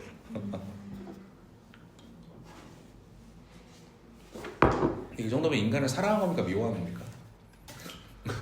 완전 사랑하죠. 신데. 그래? 한계를 매우 정확히 말하고 있는 거. 기망적인 망상 이 단어 되게 좋다. 실절. 근데 여기 절들이 별로 어렵지가 않은데 그냥 툭툭 넘어가는데. 아, 5절이 빡쳤어.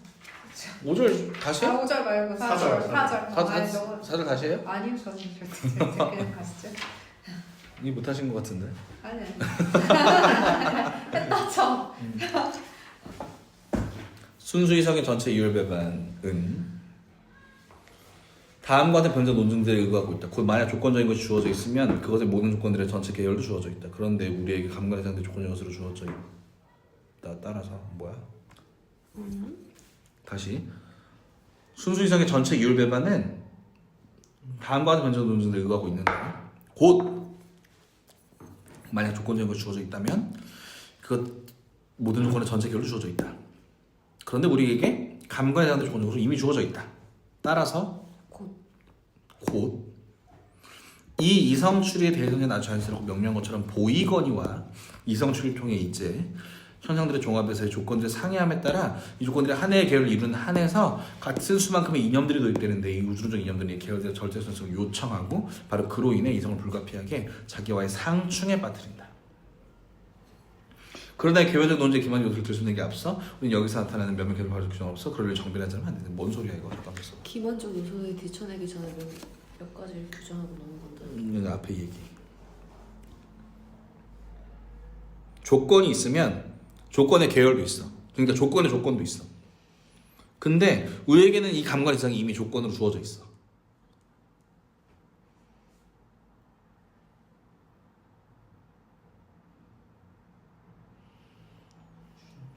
여기 이해가 안 되는데요?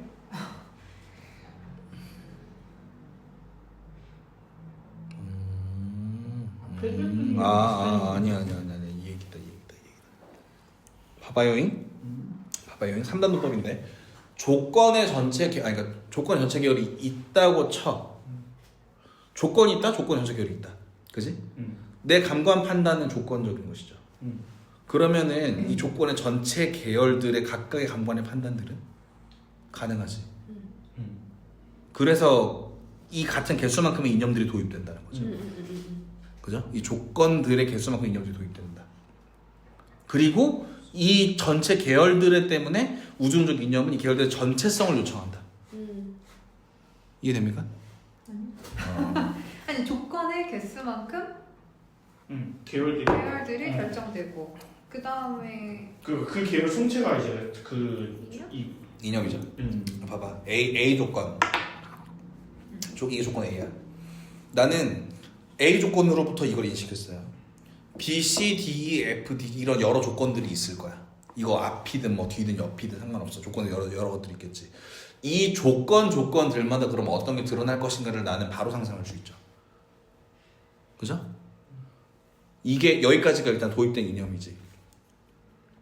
이 우주론적 이념들은 이 계열들의 전체성을 요청하지. 조건들이 다 주어져 있다며. 내가 조건을 다 알 수 있다며. 조건이 있다면 조건적인 것들이 다 주어진다며. 이 조건에 앞선 것들이 다 어떻게 보일 거 아니야. 혹은 조건의 가장 아래가 보일 거 아니야. 그러면 그때 우주론적 이념들이 전체를 요청하고 그로 인해 이성을 불가피해 자기가 상충에 빠뜨린다. 왜 상충인지는 잘 모르겠네. 왜 상충일까 이게? 그러니까 뭔가가 존재한다는 느낌은 있는데 그거를 증명이 안 되니까. 증명이 안 되니까. 그러니까 이게 전체성을 요청하면 그 뭔가 이 아래에 뭔가 기초가 있어 예를 들면. 근데 이 기초가 있는 느낌적인 느낌은 있는데 이거를 내가 직관할 수가 없는 거잖아. 그런 거 아닌가?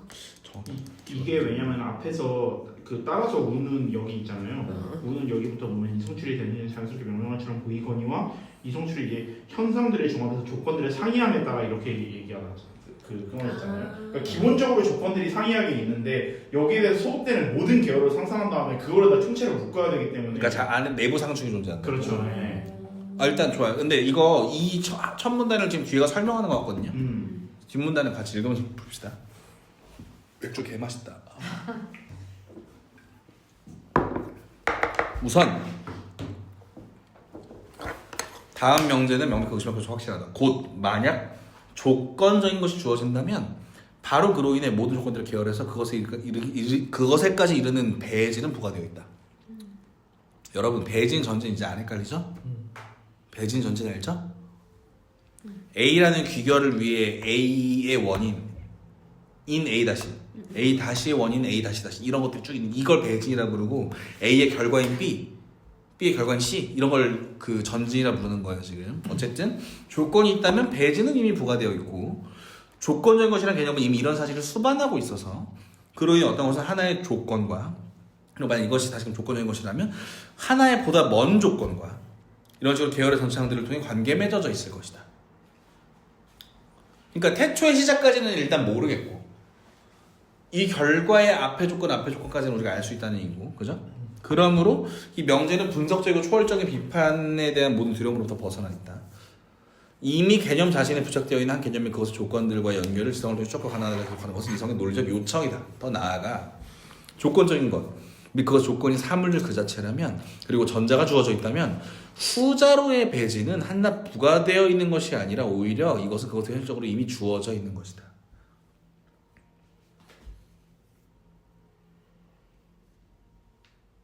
둘이 뭐가 다른 거지? 조건적인 것과 조건으로부터 나타난 사물. 아니 그러니까 부과되어 있는 거하고 현실적으로 이미 주어져 있는 게 같은 얘기 아닌가요? 현실적으로 주어져 있기 때문에 그걸 부과한다고 자꾸 인식하는 거 아니야? 아니 약간 다른데 부과는 논리적 요청이고 주어져 있는 건 가능하다는 얘기예요. 그러니까 현실적으로 뭔가 볼 수 있다는 건가? 다시 전자가 뭡니까? 조건적인 거. 후자가 뭡니까? 선언적인 거? 아니요 그거 그거 조건적인 것하고 그 사물들로 이어지는 거 아니에요? 전자가 조건. 그러게. 전자랑 후자가 얘기가. 전자가 뭐예요? 조건적인 것. 시 주어져 있다면 그것의 조건이 사물들 그 자체로서의 배지는 한낱 부과되어 있는 것이 아니라 오히려 이것은 그것에 의해 현실적으로 이미 주어져 있는 것이다. 느낌이 뉘앙스가 다른데 어떻게 다른지 설명하기가 참 애매하다. 근데 그거는- 느낌이 달라. 단어가 좀 뉘앙스가 분명히 다르긴 한데. 그것의 조건이 사물들처럼 주어져 있다? 내가 물 자체를 볼 수 있다는 거야 뭐야? 잠시만요. 진정하세요. 진정하시고요. 원래 있는 거랑 요청된 거랑 차이라는 거 아니에요? 그러니까 좀 더 정확히는 봐봐. 조건들은 사물의 조건이겠죠. 그죠? 우리 뭔 얘기하고 있었어? 사물의 조건들이 있으면 다른 조건에서 드러난 사물들이 있겠지. 다른 조건에서 우리 경험이 있을 거 아니야. 그지? 그럼 다시 조건들은 부가되는 거죠. 논리적 형식이죠. 근데 이게 있다면 사물들은 귀결로서 이미 도출되어 있을 수밖에 없는 친구들이지. 이게 가능하다면. 그 얘기잖아. 되죠? 그 설명이 지금 이 문장에 대한 설명이에요? 저는 그런 것 같은데요. 저는 뒤에 좀 더 읽어보고 싶은 게 왜냐면 이게 지금 기계론에 대한 얘기긴 한데 네. 계속 갈게요. 오히려 이것은 그것에 현실적으로 이미 주어져 있는 것이다. 그리고 이런 사실은 계열의 모든 항에 타당하기 때문에 조건들의 완벽한 계열이, 그러니까 오로지 계열에서 가능했던 조건적인 것이 주어져 있음으로써 무조건적인 것까지 동시에 주어져 있다. 아니 뭐 그 말이잖아 그냥. 기계론 얘기야 그냥. 돼요? 아니 더 편하게 가자. 부딪혔어요, 그죠? 소리가 난 원인은 얘랑 얘야, 그죠? 내가 이렇게 했잖아요. 얘가 여기에 있게끔 한 원인이 또 있지. 그러니까 뭐 이런 식으로 그 뭐야 사태로만 봤을 때는 조건이 하나인데 지금 여기서 얘기하고 있는 건 뭐냐면은 내가 이거를 대상으로 인지한 조건이란 말이에요, 그죠? 다시 그러면은 얘가 여기에 있게끔 되는 이 인식의 조건, 내가 이거를 개념을 갖다 박은 이 인식의 조건이 있고 이 조건은 이 앞에 원인들을 갖고 있을 거니까 계열이 이미 되어 있잖아, 그지? 근데 이 계열이 있다는 건 뭐냐면은 나는 여기에 있는 얘뿐만 아니라 1층에 있는 얘도 상상할 수 있고 내가 이걸 집에 들고 가는 것도 상상할 수 있고, 그러니까 이미 주어져 있는 상태야. 내가 이걸 더듬을 수 있어요. 근데 그러니까 저는 이게 지금 이런 얘기로 보이거든요.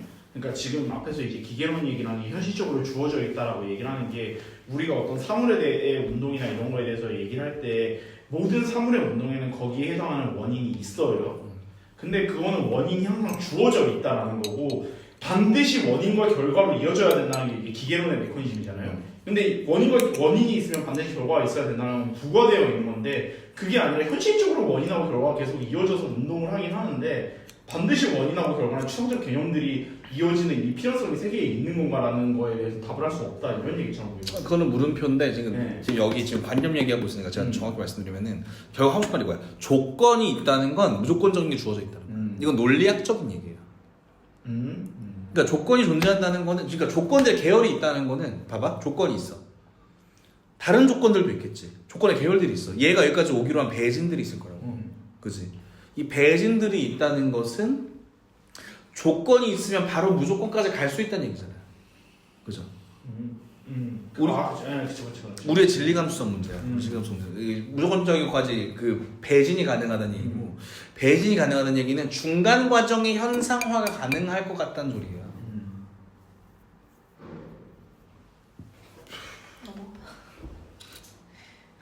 이게 그렇게 뭐 뭐 산뜻하게 그냥 평행세계 같은 얘기 아닌가요?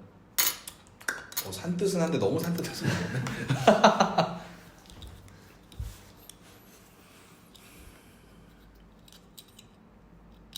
여기서 조건적과 그것의 조건의 조합은 순전한 지성의 조합으로서 순전한 지성은 과연 어떻게 우리가 그런 알미 이룰 수 있는가 주목함 없이 사물들을 있는 그대로 표상한다.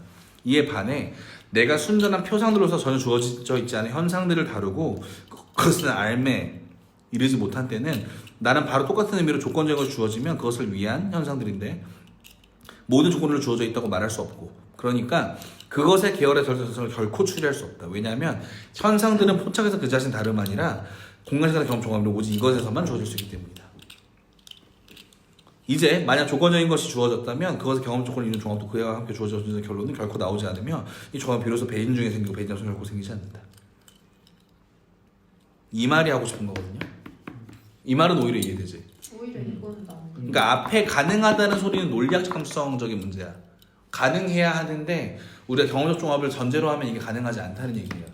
그죠? 계속 갈게요.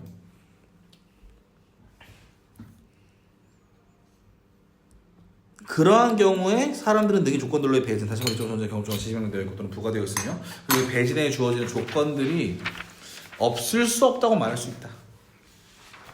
이로부터 밝혀지는 것은 우주론적 이성출의 대전제는 조건적인 것을 순수 범주의 초월적 의미로, 그러나 소전제는 순전한 현상들에 응용된 지성적인 경험적으로 받아들이고 있고, 따라 사람들이 이게 유사어형의 궤변이라 부르는 그런 변속 요소관에서 발견된다. 모개념 다이의 그때 오진이라 읽었나? 어쨌든 앞에랑 똑같아. 그러니까 봐봐. 지금 효우님이 헷갈렸지. 일부러 헷갈리게 쓴 것 같기도 해요. 그 논리학적으로 원인이 있어. 결과가 있으면 원인이 있어. 그리고 이걸 조건이라고 쳐봅시다. 현상이 드러나는 조건적인 관점에서 이 조건과 현상의 쌍이 있으면, 조건적인 것들이 다 있다면 이 현상들도 다 쌍이 있어야 돼요. 너무 당연한 논리학적 규결이야. 근데 사실은 이걸 개별적으로 봤을 때는 이 조건적인 것과 현상의 관계는 경험적 종합을 말하는 거야. 다시 조건. 조건적인 것과 그 현상의 관계는 경험적 종합을 말하는 거야. 네. 그래서 조건적인 것만으로 모든 현상을 우리가 알았다고 말할 근거가 없어요. 그게 불가능해요. 그래서 앞에 거는 논리학적인 관념적인 이야기고, 조건으로부터 현상이 나타난다는 건 경험적인 이야기라서 두 개가 사실은 다른데 어형이 비슷하니까 사람들이 헷갈려. 다른 얘기야 근데. 그래서 우주론적인지 전제, 예를 들어서 조건의 계열들의 종합이 가능하다, 이건 불가능한 소리예요. 그 말이거든요. 이해돼요? 네, 이해돼요. 약간 엉켰는데 다시 읽으면 이해될 거예요. 이제 이거 지금 여기까지 듣고 다시 읽으면 이해되거든요.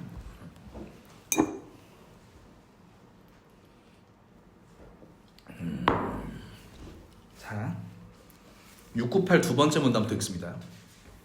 우선 다음의 명제는 명백하고 의심할 것 없이 확실하다. 곧 만약 조건적인 것이 주어진다면 바로 그로 인해 모든 조건들의 계열에서 그것에까지 이르는 배제는 부과되어 있다는 것이다. 여기서 잘 봐. 부과되어 있다고. 여기서 부과란 논리적 규결을 말하는 거예요. 조건적인 것이라는 개념은 이미 이런 사실을 수반하고 있어서 그로 인해 어떤 것은 하나의 조건과, 만약 그것이 다시금 조건적인 것이라면 하나의 보다 먼 조건과 이런 식으로 계열의 전체항들을 통해 관계 맺어 있으니 말이다. 이건 맞죠? 논리학적 개념에서 조건이라는 것은 결과가 있으면 원인이 있고 이 중간 단계에서 또다시 원인이 있고 이런 식으로 올라갈 수밖에 없는 형태를 가지고 있어요. 이걸 뭐라고 하고 있다? 부과되어 있다고 하고 있어요. 그죠? 그러므로 이 명제는 분석적이고 초월적인 비판에 대한 모든 경험부터 이미 벗어나 있다. 이미 개념 자신에 부착되어 있는 한 개념의 그 조건들과의 연결을 지속을 통해 수작과 관한을 계속하는 것은 이성의 논리적 요청이다. 이성의 논리적 요청이다. 그죠? 오케이. 네. 더 나아가 조건적인 것 및 그것의 조건이 사물을 그 자체라면, 그리고 전자가 주어져 있다면 후자로의 배제는 하나 부과되어 있는 것이 아니라 오히려 이것은 현실적으로 이미 주어져 있는 것이다. 이게 안 된다고. 주어져 있는 게 안 된다. 주어져 있는 게 안 된다고. 참고 따라오세요. 그리고 이런 사실은 계열의 모든 항들에 타당하기 때문에 조건들의 완벽한 계열이, 그러니까 저결의 가능했던 조건들의 것들이 주어져 있음으로써 무조건 것과 동시에 주어져 있다. 아니 오히려 전제되어 있다. 여기 조건적 것의 종합은 순전한 지성의 조합으로서, 순전한 지성은 어떻게 우리가 그런 알매 이룰 수 있는가에는 주목함이 전혀 없이 사물이 있는 것들을 표상한다. 이에 반해 내가 순정한 패널로서 전해주는 현상들을 다루고 그래서 알매 이르지 못한 때는 나는 바로 똑같은 의미로 조건적인 것이 주어지면 그것을 의미한 모든 조건도 주어져 있다고 말할 수 없고, 그러니까 그것을 계열에서 결출할 수 없다. 왜냐하면 현상들의 포착에서 그 자체는 다름 아니라 경험적 종합이므로 오직 이것에서만 저질 수 있게 됩니다. 그러니까 앞에서 못하는 거를 할 수 있는 것처럼 마치 말을 해서 헷갈리네. 그렇죠. 근데 이거 못하는 거예요. 안 된다는 얘기야. 음. 논리적으로는 돼요. 음. 근데 안 돼. 왜? 경험적 종합이니까. 근데 그 경험적 조합도 이미 주어져 있는 거라고 했을 때 이렇게 가능한데, 그냥 이거 가능하다고 하니까 이거 뭐야, 말이 왜 이래 이랬는데 이거 안 되는 거야. 왜 출발이 논리학이니까 그래요. 그러니까 배진이 주어지면 부과는 돼요. 다시. 그리고 부과가 됐으면 현상들도 부과는 돼. 나오겠지. 나올 거라고. 근데 경험 종합이 됐어? 아무것도 안 됐잖아요. 뭐 봤어 우리가? 드러난 게 없잖아. 그래서 불가하다는 거야. 그게 바로 있는 그대로 표상한다는 건데, 그러니까 이거 이 앞에서 나눠야겠네. 이에 반해 앞에서 이렇게 끊어야겠네.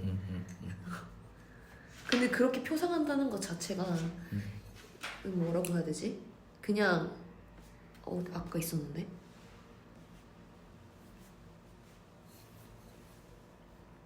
뭔가 알매 없이 이런 게 있었는데 약간. 여기 어떤 알면 주목할 수 있는 건 주목함 없이. 그러니까 주목함 없이 이렇게 그냥 생각한다는 거죠. 그렇죠.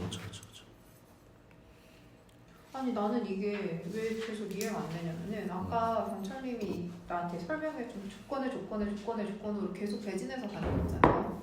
그러니까 이게 지금 이성의 영역이라는 거잖아. 이성의 논리적 요청이라고 이야기를 한 거잖아요. 그렇죠?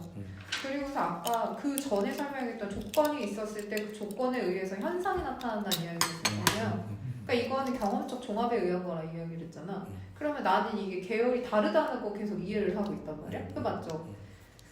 그런데 거기까지 가기 전에 그 이성을 통해서 조건에 이게 돼가지고 배진돼서 이 부가 되는데 그 맞죠? 논리적 요청이 여기까지가 그 얘기인데 왜 더 나아가 조건적인 것만 그것이 조건이 사물질 그 자체라면 그것이 전자 주어질 후자로 부가 됐다는 왜 아니라고 얘기를 하냐고.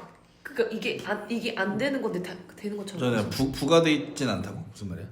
아니 여기 더 나아가 조건적인 것이 거기에 보면 배진은 한낱 부가되어 있는 것이 아니라 이게 주어져 있다 이야기를 하잖아요. 근데 난 여기에서 계속 맴도는 거야 이게. 배진이라며. 아니 봐봐. 부가됐다며. 봐봐. 조건적인 배진. 조건의 배진. 아니 그러니까 우리 이거 말 헷갈리니까 이렇게 합시다. 현상 조건 이렇게 나눕시다. 현상 조건이야. 끝. 현상은 조건이 있어야 들어와. 공간 조건이 뭡니까? 조건이 뭐예요? 현상을 관계하게 하는 거. 그게 뭔데? 현상을 가능하게 하는 게 뭐야? 그게 뭔데? 공간과 시간 위에 있어야지. 그거. 예. 공간과 시간 위에 있어야 될 거 아니에요. 네. 그리고 그걸 내가 갖다 박아야 될 거 아니야. 그래 현상이잖아. 포착해야 된다. 근데 봐봐요. 제가 아까 처음 말씀드렸죠. 이 맥주다. 1층에 있는 거 상상할 수 있고 집에 가져온 거 상상할 수 있고 다 상상할 수 있어요. 그러니까 여러 계열들을 나는 너무 당연히 상상할 수 있다. 그리고 그거를 가져가는 게 너무 자연스러워서 되는 것처럼 보여. 근데 내가 이게 1층에 있는 걸 경험했어? 아니요. 내가 이걸 집에 가져가는 걸 경험했어? 그게 사회물이라고 한 거잖아. 그 얘기야. 그 끝이라고? 이걸 주어져 있다라고 얘기하는 거고 아. 그 모든 경우의 대해서는 부가되어 있는 근데 거고. 이거 이렇게 써. 그러면 이해가 안 되지. 그러니까 약간 대립한 것처럼 써놔가지고 문장 헷갈리게 써놨는데 실제로는 부분집합 개념이라고 봐야 될 것 같습니다. 그러니까 그래서 여기 다시 올게요. 여기서 조건적인 것 그것의 조건의 종합은 순전한 지성의 종합으로서 순전한 지성은 과연 어떻게 우리가 그런 알매 이룰 수 있는가에 주목함이 전혀 없이 사물들을 그냥 있는 그대로 표상해버린다. 이건 그냥 상상 사회물의 이야기를 하는 거잖아요. 근데 순전한 지성, 오케이. 이에 반해 내가 순전평소 저주식 현상을 다루고 그다음에 이르지 못한 데를 다루고 바로 똑같은 의미로 조건적인 것이 주어지면 그것을 위한 조건을 주어졌다고 말할 수 없고 그것을 결국 추리할 수 없다. 왜냐하면 현상들은 포착해서 경험적 종합이므로 오직 이것에서만 주어질 수 있게 됩니다. 이제 만약 조건적인 것이 현상에서 주어졌다면 그것의 경험적 조건이 주어져서 결론이 결코 나오지 않으며 이 조건은 비로소 배진 중에 생기는 것이고 배진이 없으면 결코 생기지 않는다. 결국 뭐야? 내가 현상이라고 얘기하는 이 조건화는 경험의 산물이고 내가 조건들을 배진한 다음 상상하는 현상들은 배진했기 때문에 나오는 것이 경험이랑 상관없어요. 이해되죠 이 말? 그러나 그러한 경우에 사람들은 능히 조건들로의 배진, 다시 말해 이쪽으로 전제나 경험 조합은 지심이 되어 있고 또는 부가되어 있으며 그리고 배진에 의해 주어지는 조건들이 없을 수 없다고 말할 수 있다. 그러니까 말은 그렇게 할 수 있다고. 말은 그렇게 할 수 있다고. 이로부터 밝혀지는 것은 우주론적 이성출의 대전제는 조건적인 것을 순수범주의 초월적 의미로 그러나 소전제는 순전한 현상들의 응용된 지성 개념의 경험적 의미로 받아들이고 있고 말 꼬여 있단 말이에요. 따라서 사람들이 유의, 어형의 궤변이라 부르는 그런 변정적 속임수가 그 안에서 발견된다는 것이다. 같은 형태가 아닌데 그런 것처럼 보이니까 말이 꼬여있다는 얘기예요.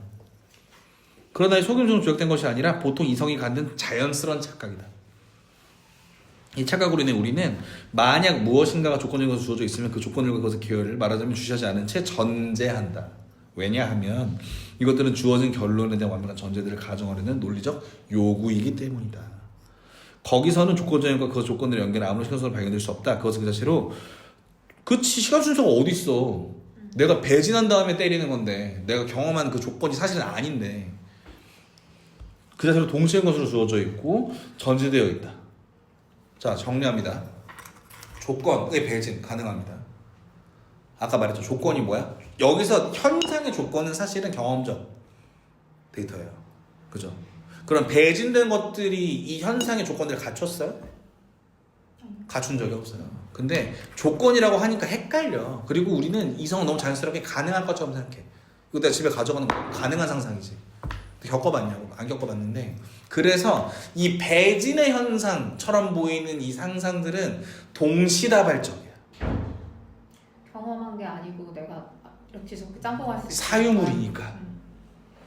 그 얘기죠. 시공간을 초월할 수 있는. 그럼 아까 그 그쵸. 상충한다는 이야기가 그 얘기인가? 이렇게 연결되는 거야? 그거랑 또 다른 얘기인가? 비슷한 것 같은데 더 읽어야 될 것 같아. 아니 그거는 좀 다른 얘기인데 결이 비슷한 얘기긴 한데 자 계속 갑니다.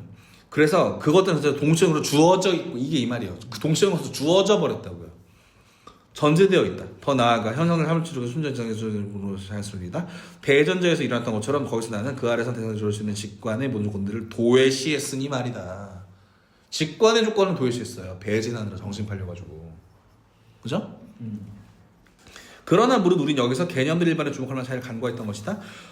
조건의 약과 그것은 조건의 종합, 조건의 전 계열은 시간의 제한도 전혀 받지 않았고 아무런 연예인 개별 개념도 수반하지 않았다. 이에 반해 경험적 종합과 현상의 조건의 계열은 필연적으로 연이은 것이고 오직 시간상에서만 잇따라 주어지는 것이다. 따라서 나는 종합 및 이에 표현의 계열의 절정성을 저기서처럼 여기선 전제할 수가 없었다. 왜냐하면 저기서는 모든 계열의 항들이 그 자체로 조건을 주어져 있으나 그래서 오로지 순차적인 배진에서만 가능하고 이 배진은 오로지 사람들이 그것을 현실적으로 완수할 때에만 주어지는 것이기 때문이다. 이해되죠? 현상의 배진은 차근차근 가요. 논리 조건의 배진은 즉시 무제한으로 갈 수 있어요. 내가 이 소리를 낸 다음에 실제로 원인을 찾는 거는 경험 안에서, 연임 안에서만 가능한 거야. 근데 어떤 수반되는 조건들의 배진은 이런 거 안 해도 가능해. 다르죠. 앞에 맞닿아 있다고 해서 이게 같아질 방법이 없지. 근데 같은 것처럼 보이지. 착각이라고. 됐죠? 우주론적 주장들의 기초에 공통적으로 있는 논쟁의 그러한 과거를 입증하는 싸우는 양쪽 모두가 자기들의 요구를 어떠한 근본적 권원에도 기초하고 있지 않은 그런 것으로 거부되는 것은 당연하다.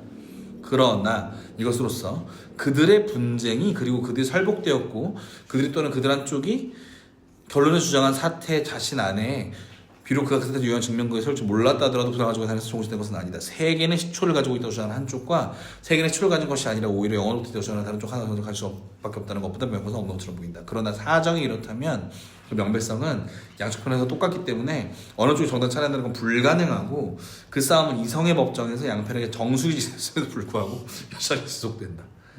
그러므로 그 싸움을 근본적이고 그리고 양편의 평화를 종식시키는 방법은 그들이 서로 그토록이나 잘 논박할 수 있으므로 그들이 아무것도 아닌 것으로 싸우고 있으며 모종의 초월적 가상이 그들에게 어디서 맞출 수 없는 현실 그려보았다는 것을 생각 외에 다른 수단은 없다. 우린 이제 격파에서 싸움 좋아하는 이 길을 나서기로 하자.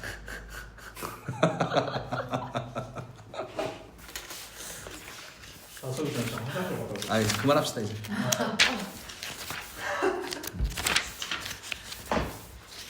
제가 볼 때 이 뒤에도 지금 이거 시간 얘기했지만 뭐 다른 뭐 자유 뭐 공간 이런 얘기 계속 할 것 같거든요.